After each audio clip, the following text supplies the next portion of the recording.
One has to ask the question, if you control 79% of the number of elephants, why you shouldn't be the ones that are controlling the ivory trade.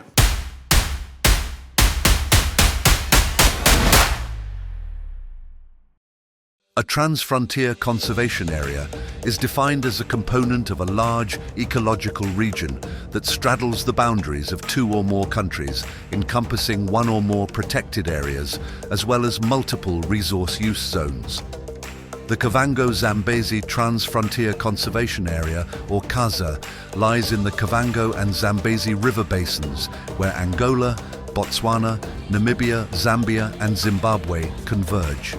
It covers some 520,000 square kilometers. The goal of Kaza is to manage the Kavango Zambezi ecosystem sustainably, as well as its heritage and cultural resources, based on the best conservation and tourism models for the socio-economic well-being of the region's communities. Kaza is actually a multi-use landscape. We're talking about protected areas, buffer zones, such as game management areas in Zambia. You're talking about communal areas, and conservancies, forest reserves, and the likes.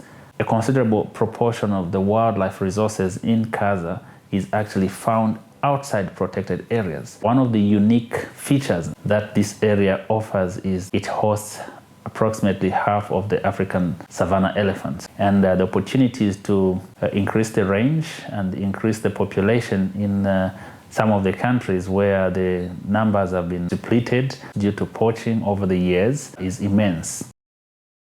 Out of the total number of elephants in Africa, more than 79% of them occur in the SADC countries. One has to ask the question, if you control 79% of the number of elephants, why you shouldn't be the ones that are controlling the ivory trade.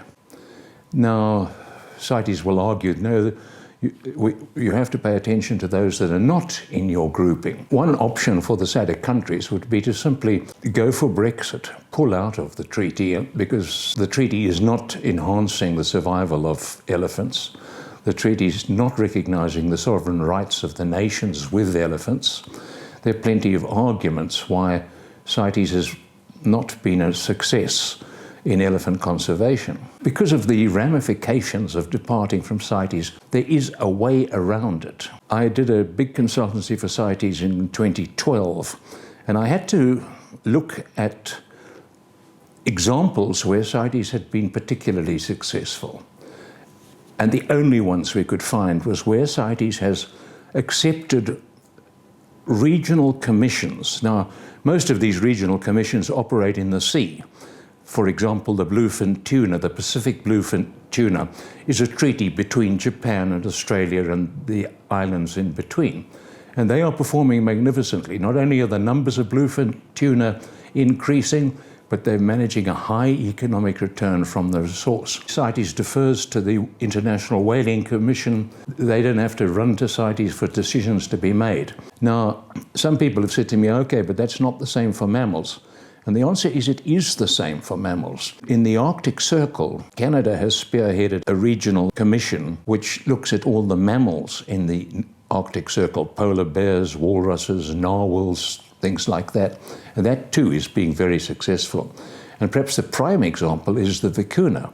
Starting with Peru, they set up a regional treaty amongst themselves for the management of vicuna. Other South American countries have joined the treaty since it became a regional commission. I think the SADC countries could consider making this their first move towards some autonomy in the management of elephant, the trade of ivory under CITES, and a much more satisfactory overall outcome.